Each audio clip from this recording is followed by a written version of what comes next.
네, 신규 상장 시장, IPO 시장 한번 살펴보겠습니다. 시장이 조금 살아나는 모습을 보이고 있기 때문에 앞으로 이제 상장될 주식 중에 또 전략적으로 저희가 투자해서 괜찮은 종목들이 있나 올 한 해 전체적인 IPO 시장에 대한 전망을 좀 해보죠.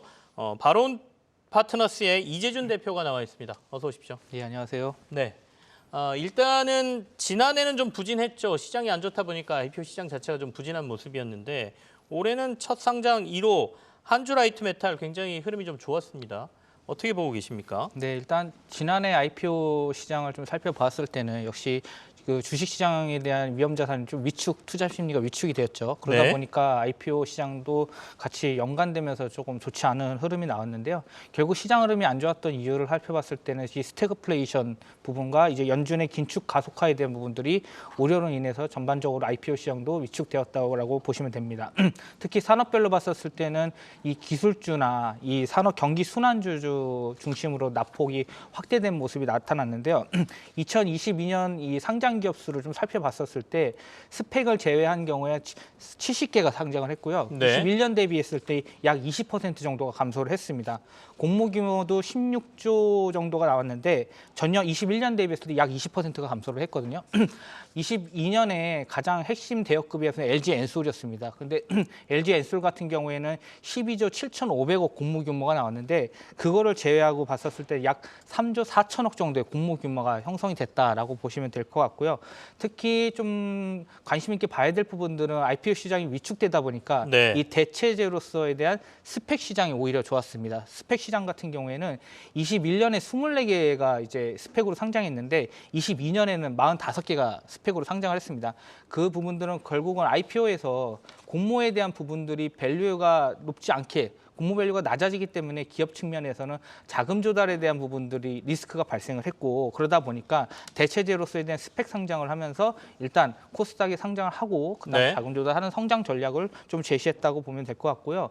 뭐 23년에 상반 1분기 흐름이 괜찮습니다. 한주 라이프 메탈 그리고 TEMC가 상장을 했는데 상장 이후의 주가 흐름도가 굉장히 좋습니다. 오늘도 올라가는 모습들이 나오고 있고요. 그래서 2023년 상장 기업 수를 봤었을 때는 75개에서 80개 정도 전망을 하고 있고요. 네. 공모 규모는 약 6조 원 정도라서 지난해와 공모 규모에 대비했을 때는 조금 줄어들긴 하지만 LG엔솔을 제외하고 봤을 때는 공모 규모는 늘어날 것으로 보고 있다라고 보시면 됩니다. LG 엔솔을 제외하면 공모 규모 늘어나는 거고 네. 포함하면 작년에 비해서 한 반토막으로 줄어드는 그렇죠. 거고 예, 맞습니다. 한 75개에서 80개 정도 올해도 IPO 상장 기업들이 있을 것이다 이런 말씀이시네요.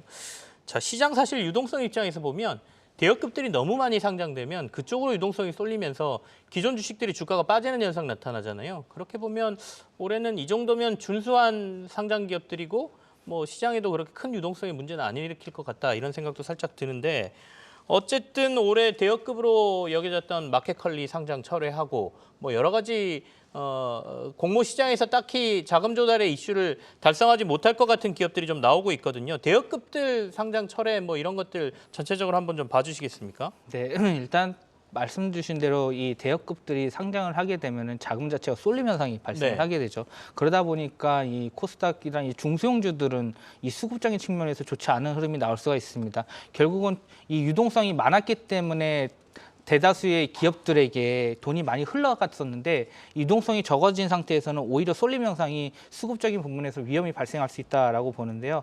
이 마켓컬리를 좀 예시를 들면은 네. 마켓컬리 같은 경우에는 현재 플랫폼 기업이지만 이 적자가 지속하고 있다라는 부분들이 굉장히 안 좋고요. 결국은 비상장 기업들이 생존에 대한 부분들이 굉장히 중요한 이슈로 작용하고 있습니다. 성장이 되더라도 어떤 원가를 절감해가지고 혁신적인 부분들이 나타나지 않는 이상은 결국은 기업 가치가 훼손될 수 있다는 부분들이 있었고요. 그리고 이 마켓컬리의 지분 관련되는 굉장히 복잡했습니다. 김수라 대표의 지분율이 약 5% 정도밖에 되지 않았기 때문에 이 경영권 안정화에 대한 이슈가 있었거든요. 네네. 그래서 거래소에서도 이러한 부분들에 대해서 이 경영권 안정화에 대한 챌린지를 줬었기 때문에 이거를 해소하기 위한 부분들을 어떻게 할 것이냐, 우호 지분을 어떻게 확대할 것이냐 이런 부분들이 있었습니다.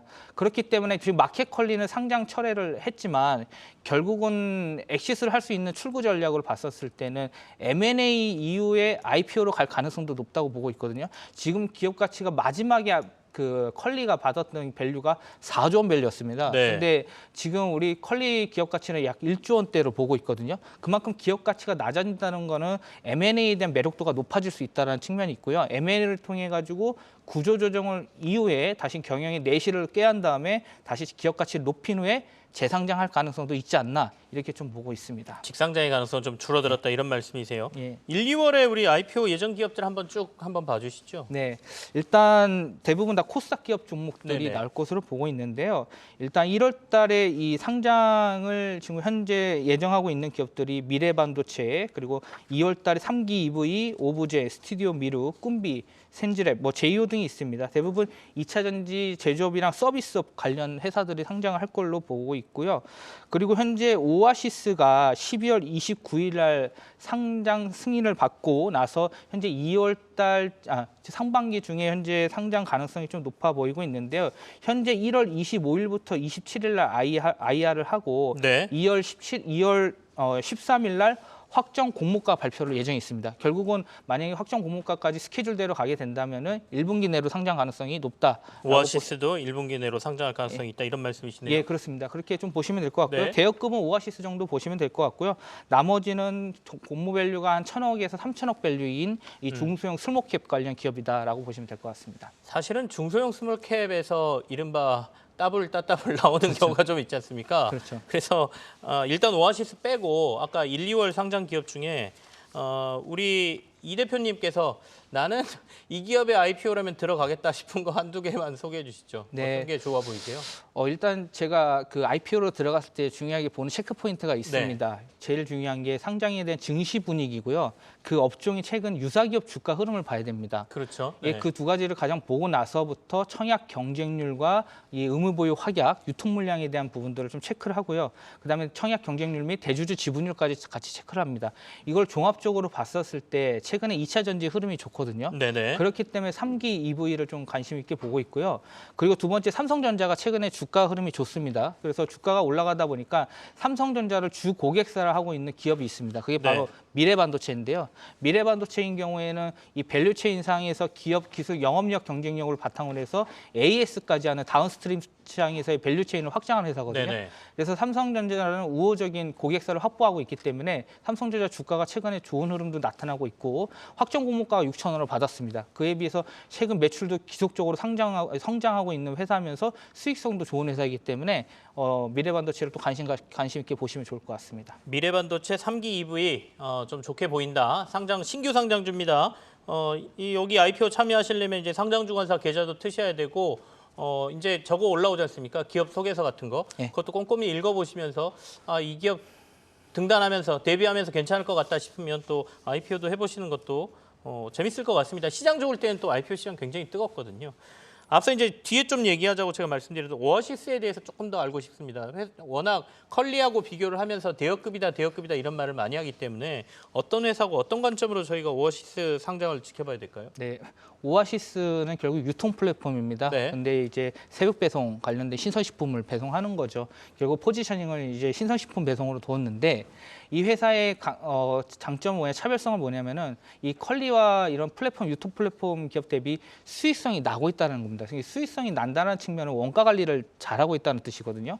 이 원가 관리 측면에서 역량이 있다라고 보는데 유통의 핵심이 결국은 재고 관리랑 이 콜드체인 물류 쪽이거든요. 네. 결국은 이 회사의 이 전략적인 측면을 봤었을 때 신성식품은 이제 배송을 했었을 때 과거의 인건비 대비했을 때 2배 정도가 더 들어갑니다. 왜냐하면 야간 배송, 새벽 배송을 하기 때문에 인건비가 더 많이 들어가는 구조이고, 근데 콜드체인에 대한 초기 물류 비용 부담도 당연히 발생을 하고 있고, 그리고 소비자 입장에서는 신선식품을 받으면서 가격 경쟁력도 어쨌든 간에 높아야 돼. 즉 소비자가 받는 가격 자체가 좀 싸야 된다는 부분이 있거든요. 네. 이런 부분들의 전략과 그리고 유통기한이 짧기 때문에 재고 관리를 잘 해야 됩니다. 이런 네 가지 종합적인 측면에서 봤었을 때는 오아시스의 역량이 우수하다고 볼 수 있을 것 같고요.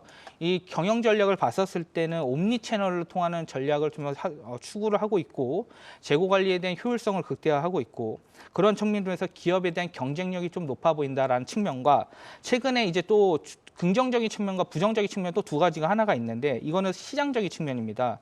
일단은 이 신선식품 유통기업인 이 롯데온이나 헬로네이처, 지프레시몰, 프레시즈 등이 철수를 했어요. 그러니까 기업들이 철수를 했다는 것은 이 오아시스 측면에서는 마켓 시어를 늘릴 수 있다는 측면에 대한 긍정적인 측면이 될 수 있고요. 근데 두 번째 부정적인 측면은 정부에서 이 유통법에 대한 부분들을 발의를 했는데 이 개정 발의를 했는데 대형마트가 온라인 배송기를 열어주었습니다. 그 말인즉슨 다른 시장 참여자들이 진입을 할 수 있다라는 부분이 있는데 네. 이 부분은 사실 유통에서 이 풀필먼트부터 이 원가 절감하기 위해서는 굉장히 초기에 막대한 비용이 들거든요.